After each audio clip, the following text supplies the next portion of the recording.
Rugby league has always been an obsession in the town of Newcastle.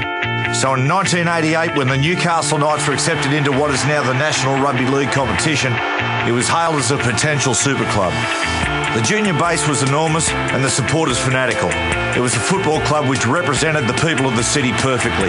It lacked pretense and was blue collar right down to the players it recruited. In fact, unbelievably, in 1988, the total wages spent on the playing staff was just $80,000. Their recruitment policy was simple. Sign players with the 2 T's. Tough and plenty of tomorrows left. In the following 24 years, the club changed in many ways. It produced homegrown internationals, origin captains, once-in-a-lifetime champions, and won dramatic grand finals.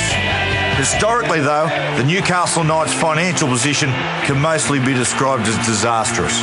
Few people know how many times this club has come close to complete bankruptcy and shutting its doors. You see, the Newcastle Knights could never work out a way to turn fanatical support into dollars and cents. But sometimes, I suppose, you need just one, and that one is Nathan Tinkler.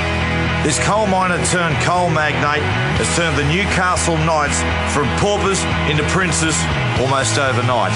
And to mark his intentions, Nathan Tinkler's delivered to the working class city the greatest coach in rugby league history, Wayne Bennett.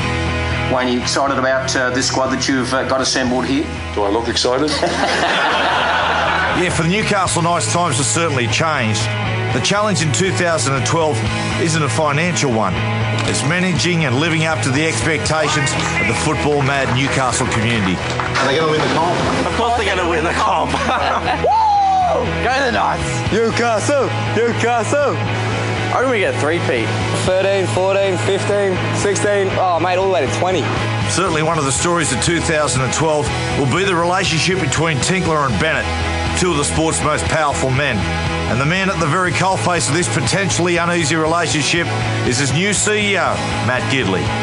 The new CEO was as naturally gifted a bloke as I'd ever played with, and many believe he'll need every bit of this guile and skill to manage the Tinkler-Bennett relationship. There's been a lot happen in the last probably 8 months. I mean, and the stadium here, right, it's probably a bit of a snapshot of what's happened across our whole business. I mean, it's absolutely first class now, and we were lucky enough to be able to open this last year and play the Dragons, and I think all our supporters and members and sponsors really appreciate it, and particularly our players, really appreciate playing here.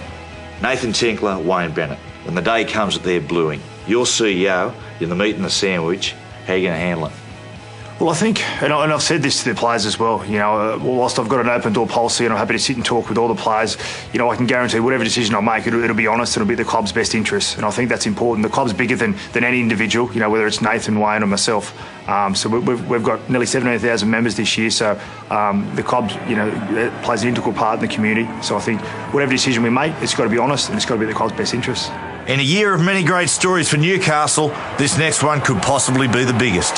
Yeah, Danny Medeiros, one of the club's greatest and most inspiring leaders, returns. Why the hell did he leave in the first place? I couldn't wait to get back here, to be amongst some old teammates and be at the old ground. I was wishing that I was going to get through those trials, and I've done that, and straight away focused returning to that first game against the Dragons, so can't wait. What you can gather here is this club has changed forever, but don't think it's going to be all smooth sailing. This team has only made the top 4 twice in the last 10 years. The people in the stands here used to cheer for the team just to compete and compete hard. Now they'll be cheering for the team to win often and win well. It's a big difference. Whatever happens, it's going to be an interesting year for many reasons, and it all starts tomorrow night.